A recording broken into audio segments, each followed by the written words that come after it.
Bonjour tout le monde, on se retrouve dans une nouvelle vidéo update lecture dans laquelle je vais vous parler de mes lectures entre mi-juillet et mi-août. Et on commence tout de suite avec un premier roman que j'ai beaucoup aimé, il s'agit de À un détail près de Kristen Higgins. Je ne l'ai pas là avec moi en version papier puisque je l'ai lu en service presse numérique.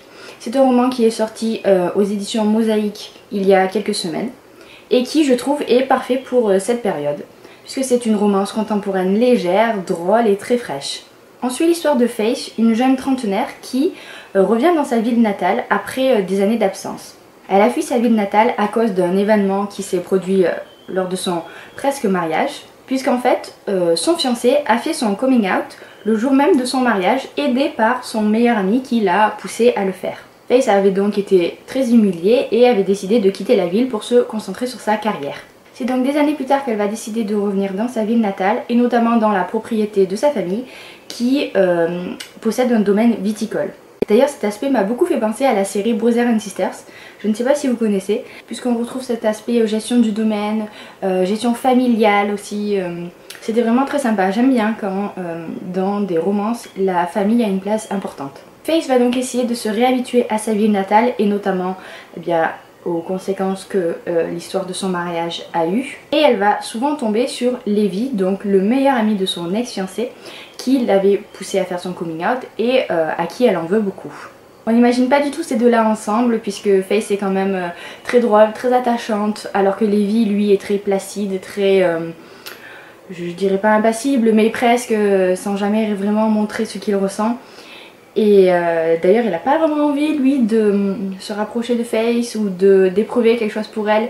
Et au final c'était très mignon. J'ai beaucoup aimé leur histoire. Et d'ailleurs j'ai mis 4,5 sur 5 à ce roman. J'ai ensuite lu un roman qui m'a attiré pour son titre. Il s'agit d'Anatomie d'une fille à l'ouest d'Andrea Portes, paru chez Michel Lafon.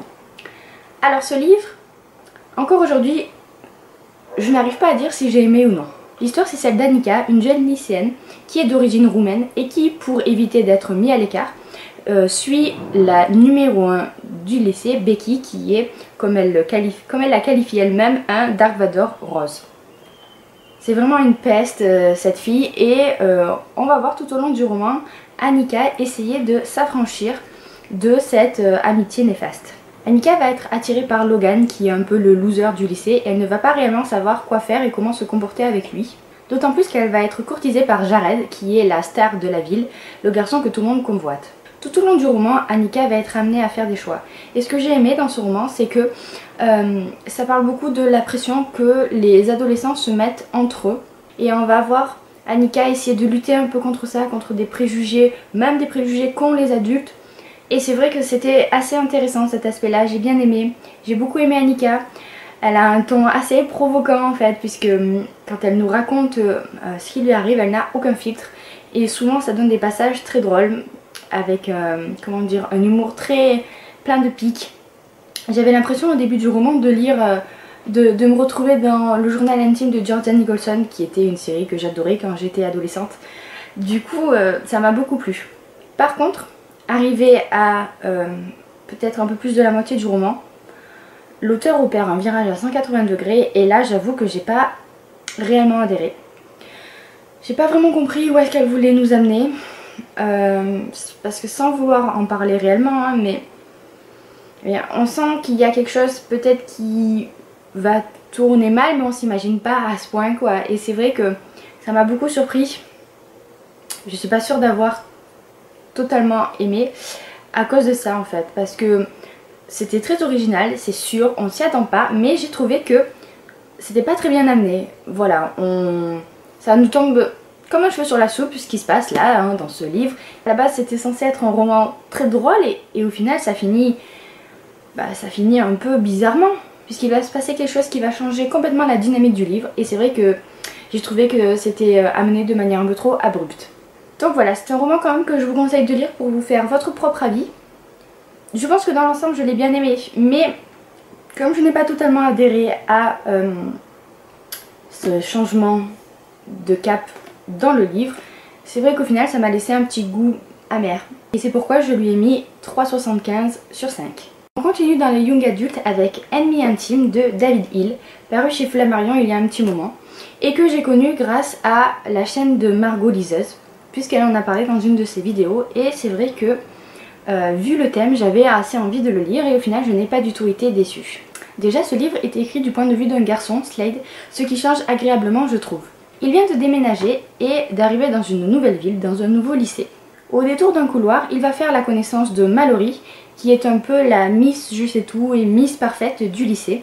Et bien sûr, tout de suite, il va la détester. Ils se retrouvent ensemble dans un club d'écriture et au fur et à mesure, il va apprendre à la connaître et se rendre compte que elle n'est pas si arrogante que ça et bien entendu, elle n'est pas si parfaite que ça.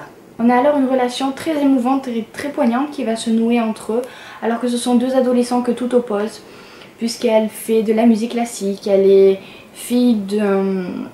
Elle vit dans une grande propriété, elle est fille d'un homme d'affaires très important et très riche, alors que lui a une mère qui cherche du travail et un beau-père qui est justement le jardinier des parents de Mallory.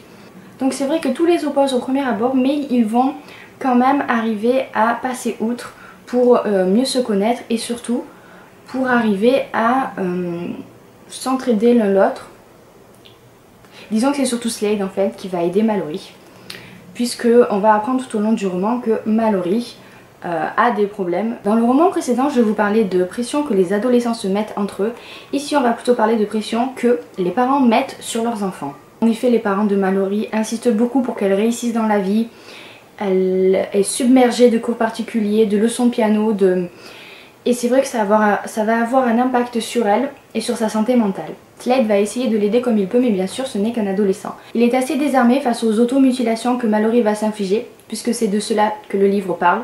Et j'ai trouvé que c'était un sujet qui était très bien traité, tout en finesse, tout en pudeur, mais quand même c'était assez poignant et j'ai trouvé que ça changeait beaucoup des young adultes que j'ai pu lire.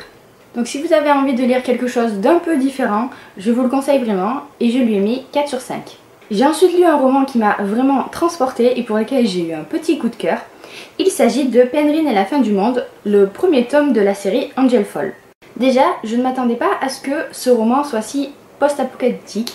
J'aime beaucoup ce genre et je savais seulement que ça parlait d'anges et que c'était un peu fantastique. Or là, en fait, l'histoire, ce sont des anges qui sont descendus du ciel un beau jour, on ne sait pas pourquoi, et qui ont dévasté la Terre et s'en sont pris aux humains. On a donc un aspect post-apocalyptique très présent et dans lequel Penryn, l'héroïne, va devoir survivre. Un soir, alors qu'elle, sa mère et sa petite sœur essayent de trouver un autre endroit où habiter, elle se retrouve au milieu d'une bagarre entre anges et sa sœur va être enlevée. Penryn va essayer de tout faire pour la retrouver et elle va s'associer avec Raph, qui est un ange à qui on a coupé les ailes. Déjà, j'ai beaucoup aimé Penryn, c'est une héroïne assez attachante malgré son caractère fort et assez... Elle est plutôt impressionnante pour son âge, il faut l'avouer. Hein. Et puis j'ai adoré Raph. C'est un personnage très mystérieux dont on n'apprend pas vraiment beaucoup de choses dans le premier tome. Mais il est vraiment très intriguant. La façon dont il traite Penryn au début et la façon dont il la traite à la fin du premier tome, c'est vraiment le jour et la nuit et j'ai beaucoup aimé cela. J'ai beaucoup aimé aussi le fait que l'auteur développe réellement une intrigue et justement nous ne savons pas grand chose au final quand on finit le premier tome. Il y a beaucoup de suspense. Et ça c'est quelque chose qui me plaît. Je trouve que ça m'a vraiment donné beaucoup envie de découvrir le reste de la série puisque énormément de choses restent en suspens. Puis j'ai été aussi étonnée de la maturité de l'histoire et de la maturité aussi de l'intrigue en général et des personnages, puisqu'on va découvrir que les anges ont une sorte de politique entre eux, qu'il y a vraiment des manigances qui se jouent, des luttes de pouvoir en fait au sein même des anges, et Penryn va tomber en plein dedans. J'ai donc vraiment été agréablement surprise par ce premier tome et j'ai très hâte de découvrir la suite. Ça a été un petit coup de cœur et vraiment si vous aimez le young adulte, je vous recommande cette série si vous ne la connaissez pas déjà, parce que vraiment j'ai été agréablement surprise et je lui ai mis 4,75 sur 5. Enfin, on termine cette update lecture avec un roman que j'ai eu là encore en service presse des éditions Mosaïque. Il s'agit d'une semaine légèrement agitée de Chrissy Manby. Alors ce livre, je l'ai lu sur la plage alors que ça parle de vacances à la plage, donc comment dire, j'étais complètement dans l'ambiance. On va suivre une famille londonienne qui part pendant une semaine en vacances à Lanzarote. On suit l'intrigue du point de vue de deux sœurs, Chelsea et Ronnie. Chelsea est une trentenaire qui travaille à Londres dans un magazine féminin, alors que Ronnie, elle, est une mère de deux enfants qui a du mal à s'en sortir financièrement. Ce sont donc deux sœurs qui sont aux antipodes l'une de l'autre et qui d'ailleurs se sont brouillées à cause de ça il y a quelques années.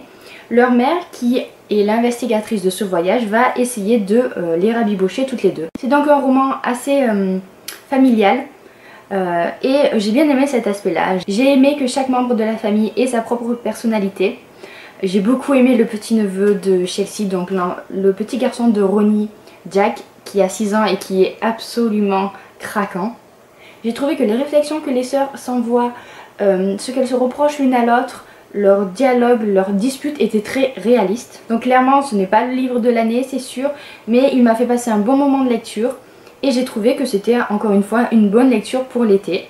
C'était mignon et je lui ai mis 3,75 sur 5. Voilà, c'est tout pour cette update lecture. J'espère que cette vidéo vous aura plu et en attendant une prochaine, je vous dis à bientôt. Bye!